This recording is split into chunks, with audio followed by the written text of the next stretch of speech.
آج کی اس ویڈیو میں ہم آپ کو مسلمانوں کے عروج کی یہی داستان سنانے والے ہیں کہ مسلمانوں نے مکہ المکرمہ پر پیش قدمی کیوں کی اور مکہ المکرمہ کس طرح فتح ہوا۔ ناظرین محترم، سن 6 ہجری کی بات ہے کہ جب حضور صلی اللہ علیہ وسلم نے ایک خواب دیکھا کہ آپ علیہ الصلوۃ والسلام مکہ المکرمہ میں پرامن طریقے سے داخل ہو رہے ہیں۔ چنانچہ حضور نے اپنا یہ خواب اپنے اصحاب کو سنایا اور فرمایا کہ میرے صحابہ، تم لوگ تیاری کر لو، انشاءاللہ ہم اس سال عمرے کی ادائیگی کے لیے مکہ المکرمہ روانگی اختیار کریں گے۔ کیونکہ انبیاء کرام کا خواب بھی ایک وحی ہوتا ہے، لہذا آپ کے صحابہ کرام نے تیاریاں شروع کر دی اور دیکھتے ہی دیکھتے 1400 صحابہ کرام پر مشتمل یہ کاروان عمرے کی ادائیگی کے لیے مکہ المکرمہ کی جانب چل پڑے۔ دوسری جانب جب کفار و مشرکین کو اس بات کا پتہ لگا تو انہیں لگا کہ حضور صلی اللہ علیہ وسلم اور آپ کے اصحاب ہم سے جنگ کے ارادے سے آ رہے ہیں، لہذا انہوں نے حضور صلی اللہ علیہ وسلم اور آپ کے صحابہ پر پابندی لگا دی کہ آپ لوگ مکہ میں داخل نہیں ہو سکتے۔ حالانکہ اس وقت کا عام قانون تھا کہ جو کوئی چاہے عمرے کے لیے مکہ میں آ جا سکتا تھا، لیکن مسلمانوں پر یہ قدغن لگا دی گئی کہ انہیں مکہ جانے سے بھی روک دیا گیا۔ حضور صلی اللہ علیہ وسلم نے انہیں بتایا کہ ہم ہرگز جنگ کے ارادے سے نہیں آئے بلکہ عمرہ ادا کرنے آئے ہیں، لیکن انہوں نے آپ کی ایک نہ مانی، حتیٰ کہ وہ یہ چاہ رہے تھے کہ جنگ شروع ہو جائے، اور انہوں نے 8000 سپاہیوں کا لشکر بھی تیار کر لیا تھا۔ لیکن آپ صلی اللہ علیہ وسلم اس جنگ کی بالکل بھی حمایت میں نہیں تھے، اور آپ صلی اللہ علیہ وسلم جنگ نہیں چاہتے تھے۔ المختصر یہ کہ جانبین اس بات پر راضی ہو گئے کہ ہم ایک صلح نامہ تحریر کریں گے اور دونوں جانبین اس پر دستخط کریں گے اور یہ ہمارے درمیان معاہدہ ہو جائے گا، جسے مشہور معاہدہ صلح حدیبیہ کے نام سے یاد کیا جاتا ہے۔ چنانچہ کفار مکہ نے اس معاہدے کو طے کرنے کے لیے اپنی جانب سے سہیل بن عمر کو بھیجا، اور فریقین کے درمیان یہ طے پایا کہ قریش اگلے 10 سال تک مسلمانوں سے کوئی جنگ نہیں کریں گے، اور دوسری شرط یہ بھی طے پائی کہ ہر قبیلے کو اختیار ہوگا کہ وہ فریقین میں سے جس کا چاہے ساتھ دیں اور جس سے چاہے دوستی کا ہاتھ بڑھائے۔ اس شرط کو سننے کے بعد قبیلہ بنو خزاعہ نے حضور صلی اللہ علیہ وسلم کا ساتھ دیا اور حضور سے دوستی کا معاہدہ کر لیا، جبکہ دوسری جانب قبیلہ بنو کنانہ اور قبیلہ بنو بکر نے قریش مکہ کا ساتھ دیا اور ان سے دوستی کا معاہدہ کر لیا۔ ناظرین محترم، یہی وہ نقطہ آغاز تھا کہ جو فتح مکہ کی وجہ بنا،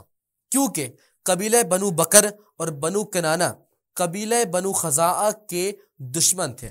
اور یہ دشمنی ان کے درمیان بہت پرانی چلی آ رہی تھی۔ لیکن اس موقع پر جب انہوں نے حضور کا ساتھ دینا چاہا تو یہ بات قبیلہ بنو کنانہ اور قبیلہ بنو بکر کو بہت ناگوار گزری۔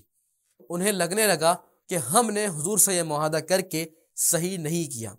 بلکہ اس کے ذریعے سے ہمارے ہاتھ پیر بند گئے ہیں۔ جبکہ دوسری جانب نبی کریم صلی اللہ علیہ وسلم نے اپنی تبلیغی سرگرمیوں کو مزید تیز فرما دیا اور بیرون عرب دوسرے ممالک میں اپنے قاصدین کو بھیجا تاکہ وہ اسلام کی دعوت ان تک پہنچائیں اور وہ لوگ حلقہ بگوش اسلام ہو جائیں۔ چنانچہ کفار و مشرکین اس کوشش میں لگے رہے کہ انہیں کوئی ایسا موقع مل جائے کہ وہ صلح حدیبیہ کے اس معاہدے کو توڑ سکیں۔ سن 8 ہجری میں انہیں یہ موقع مل گیا۔ وہ کس طرح؟ وہ اس طرح کہ جب انہیں پتہ لگا کہ جنگ موتا کے اندر مسلمانوں کے 3 سپہ سالاروں کو شہید کر دیا گیا ہے، اور حضرت خالد بن ولید رضی اللہ تعالیٰ عنہ اپنے 3000 کے لشکر کو ان کے مد مقابل کے 1,00,000 کے لشکر کے سامنے سے نکال کر مدینہ پہنچ گئے ہیں، تو انہیں لگا کہ اب مسلمان پسپائی کا شکار ہو گئے ہیں، لہذا یہی وہ صحیح موقع ہے کہ اس معاہدے کو توڑ دیا جائے۔ انہوں نے یہ معاہدہ اس طریقے سے توڑا کہ قبیلہ بنو بکر اور قبیلہ بنو کنانہ نے قریش مکہ کی مدد لے کر رات کے وقت قبیلہ بنو خزاعہ پر حملہ کر دیا اور وہاں قتل عام کر ڈالا، حتیٰ کہ انہوں نے کسی چیز کو نہیں دیکھا اور سب تہس نہس کر دیا۔ جب یہ خبر حضور صلی اللہ علیہ وسلم تک پہنچی تو حضور نے فرمایا کہ بے شک تمہاری مدد کی جائے گی اور تم پر حملہ کرنا گویا کہ ہم ہی پر حملہ کرنا ہے۔ چنانچہ آپ علیہ الصلوۃ والسلام نے اپنا ایک قاصد مکہ روانہ فرمایا اور انہیں 3 باتوں میں سے ایک کا اختیار دیا۔ ان میں سے پہلی بات یہ تھی کہ قبیلہ بنو خزاعہ کے جتنے لوگوں کو قتل کیا گیا ہے ان کا خون بہا اور دیت ادا کی جائے۔ کفار مشرکین نے اس شرط کو ماننے سے انکار کر دیا، کیونکہ انہوں نے کہا کہ اگر ہم یہ شرط مان لیں تو انہوں نے اتنے لوگوں کو قتل کیا تھا کہ وہ اگر ان کی دیت ادا کر دیتے تو وہ کنگال ہو جاتے اور ان کے پاس کوئی پیسہ پائی باقی نہیں رہتا۔ تو انہوں نے کہا کہ دوسری شرط کیا ہے؟ دوسری شرط یہ تھی کہ قریش مکہ قبیلہ بنو بکر سے لا تعلقی کا اظہار کر دے، کیونکہ انہوں نے ہی بنیادی طور پر قبیلہ بنو خزاعہ پر حملہ کیا تھا۔ چنانچہ انہوں نے اس شرط کو ماننے سے بھی انکار کر دیا اور کہا کہ وہ ہمارے دیرینہ ساتھی ہیں اور ہمارے دوست ہیں، لہذا ہم ان سے لا تعلقی بھی نہیں کر سکتے۔ تیسری شرط یہ تھی کہ پھر جو معاہدہ مسلمانوں اور قریش مکہ کے درمیان صلح حدیبیہ کے مقام پر ہوا تھا اس کو بالکل کالعدم قرار دے دیا جائے اور اس سے لا تعلقی کا اظہار کر دیا جائے۔ قریش مکہ نے اسی کو مناسب سمجھا اور انہوں نے صلح حدیبیہ کا معاہدہ توڑ دیا۔ یہی وجہ ہے کہ جب یہ بات حضور صلی اللہ علیہ وسلم کو معلوم ہوئی تو آپ صلی اللہ علیہ وسلم نے اپنے صحابہ سے مشورہ کیا کہ صحابہ بتاؤ اب کیا کرنا چاہیے۔ اس پر حضرت ابوبکر صدیق رضی اللہ تعالیٰ عنہ نے عرض کیا کہ یا رسول اللہ ہمیں جنگ نہیں کرنی چاہیے، کیونکہ مد مقابل ہمارے رشتہ دار ہیں اور اگر جنگ ہوئی تو بہت خون بہے گا۔ جبکہ حضرت عمر فاروق رضی اللہ تعالیٰ عنہ نے عرض کیا کہ یا رسول اللہ صلی اللہ علیہ وسلم انہوں نے ہمارے حلیف اور ہمارے دوست بنو خزاعہ پر حملہ کیا، ان کے بے شمار لوگوں کو قتل کر ڈالا اور پھر جو معاہدہ ہمارے اور ان کے درمیان ہوا تھا اسے بھی کالعدم قرار دے دیا اور توڑ دیا، لہذا اس بات پر ان کی گرفت کرنی چاہیے اور ان کو سزا دینی چاہیے اور ان پر حملہ آور ہونا چاہیے۔ اور آپ صلی اللہ علیہ وسلم کا مزاج بھی یہی تھا کہ آپ صلی اللہ علیہ وسلم بڑی سے بڑی بات کو نظر انداز کر دیا کرتے تھے لیکن بد عہدی کو ہرگز قبول نہیں کرتے تھے، اور آپ صلی اللہ تعالی علیہ وسلم عہد شکنی کرنے والوں کی فوری گرفت کیا کرتے تھے۔ چنانچہ آپ صلی اللہ علیہ وسلم نے فیصلہ فرمایا کہ ہم مکہ پر چڑھائی کریں گے اور مکہ کی جانب پیش قدمی کریں گے، لیکن اس خبر کو خفیہ رکھا گیا۔ جب یہ تمام معاملہ ختم ہو گیا تو قریش مکہ کو احساس ہوا کہ یہ انہوں نے بہت بڑی غلطی کر دی ہے اور انہوں نے مسلمانوں سے معاہدہ توڑ کر اچھا نہیں کیا،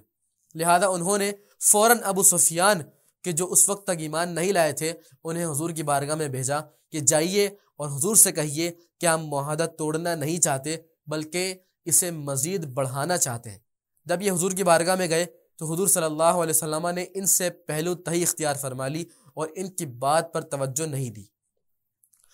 چنانچہ انہوں نے بہت سو سے مدد کی فریاد کی لیکن کسی نے حضور صلی اللہ تعالی علیہ وسلم کے مقابلے میں ان کی مدد نہیں کی اور یہ مایوس ہو کر واپس لوٹ آئے۔ چنانچہ آپ صلی اللہ علیہ وسلم نے خفیہ طور پر جتنے قبائل آپ صلی اللہ علیہ وسلم پر ایمان لے آئے تھے ان تک پیغام پہنچایا کہ ہم مکہ پر حملہ کرنے والے ہیں، لہذا فوج جمع کی جائے۔ دیکھتے ہی دیکھتے 10,000 کا لشکر جرار تیار ہو گیا۔ ناظرین محترم، ایک وقت وہ تھا کہ جب مسلمانوں کی تعداد صرف 313 تھی اور سامنے لشکر 1,000 کا تھا، لیکن آج اللہ نے مسلمانوں کو وہ شان عطا کی تھی کہ دیکھتے ہی دیکھتے 10,000 کا لشکر جرار تیار ہو گیا کہ جو مسلح تھا آپ صلی اللہ تعالی علیہ وسلم کے سربراہی میں یہ لشکر جرار 10 رمضان المبارک 8 ہجری کو مدینہ سے نکلا تاکہ مکہ پر پیش قدمی کی جائے۔ جب یہ قافلہ مکہ کے قریب پہنچا تو آپ صلی اللہ علیہ وسلم نے انہیں پڑاؤ کا حکم دیا اور فرمایا کہ ہر بندہ اپنے خیمے کے باہر آگ جلا لے۔ اسی اثنا میں قریش مکہ نے ابو سفیان کو دوسری مرتبہ حضور سے مذاکرات کے لیے مدینہ بھیجا تو راستے میں انہوں نے دیکھا کہ تا حد نگاہ تک خیمے ہی خیمے لگے ہوئے ہیں اور آگ جل رہی ہے۔ چنانچہ انہوں نے پوچھا کہ یہ کیا ہے، تو ان کے ساتھیوں نے کہا کہ ہو سکتا ہے کہ یہ بنو خزاعہ کے لوگ ہوں، تو انہوں نے کہا کہ بنو خزاعہ کے پاس اتنی نفری کہاں سے آ گئی؟ جب وہ ان خیموں میں داخل ہوئے تو مسلمانوں نے انہیں پکڑ لیا اور حضور کی بارگاہ میں پیش کیا۔ چنانچہ حضور صلی اللہ تعالی علیہ وسلم نے ان سے فرمایا کہ ہم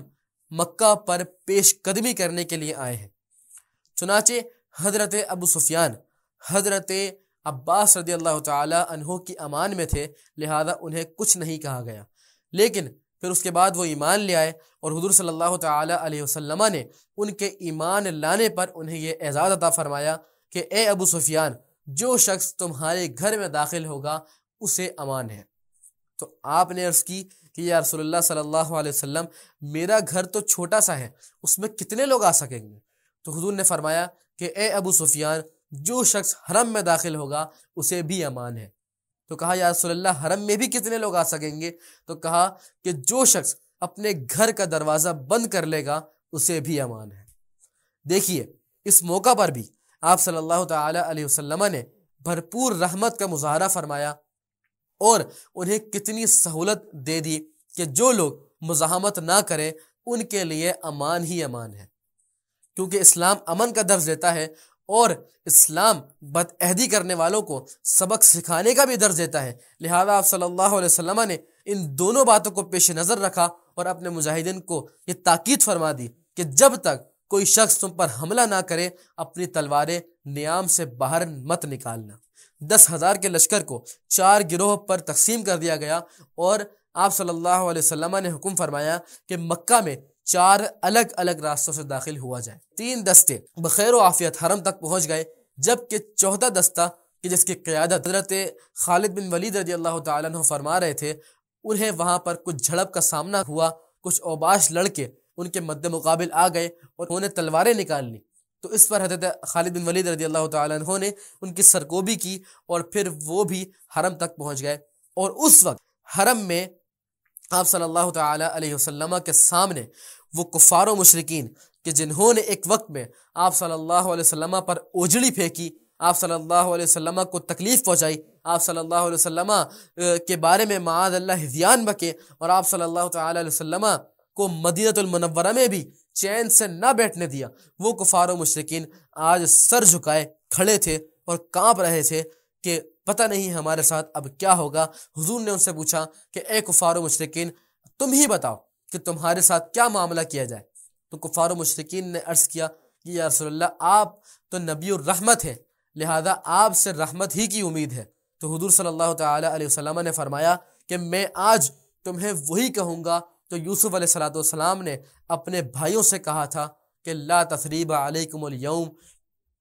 کہ تم پر آج کے دن کوئی گرفت نہیں ہے، تم سب کے سب آزاد ہو۔ تو اس پر وہ سب کے سب ایمان لے آئے۔ اس کے بعد آپ صلی اللہ علیہ وسلم نے کعبۃ اللہ شریف کی چابی منگوائی اور کعبۃ اللہ شریف کو کھولا، اس کے اندر نماز ادا فرمائی اور اس کی چھت پر حضرت بلال رضی اللہ تعالی عنہ نے اذان کہی۔ اس وقت تمام لوگ اپنے گھروں سے باہر نکل کر اسلام کا یہ روح پرور منظر دیکھ رہے تھے کہ اذان کی آواز مکہ المکرمہ میں گونج رہی تھی اور آج اسلام غالب آ گیا تھا، اور یہی وہ عظیم فتح تھی کہ جس کی خبر اللہ نے صلح حدیبیہ سے واپسی کے وقت حضور کو دے دی تھی کہ انا فتحنا لک فتحا مبینا، کہ اے حبیب آپ اگر آج عمرہ نہ کر پائے تو آپ غمزدہ نہ ہو، انشاءاللہ ہم آپ کو بڑی کامیابی والی فتح عطا فرمائیں گے۔ اور یہی وہ واضح فتح تھی جو اللہ نے آپ کو عطا فرما دی۔ مکہ المکرمہ آپ کے زیر سایہ آ گیا۔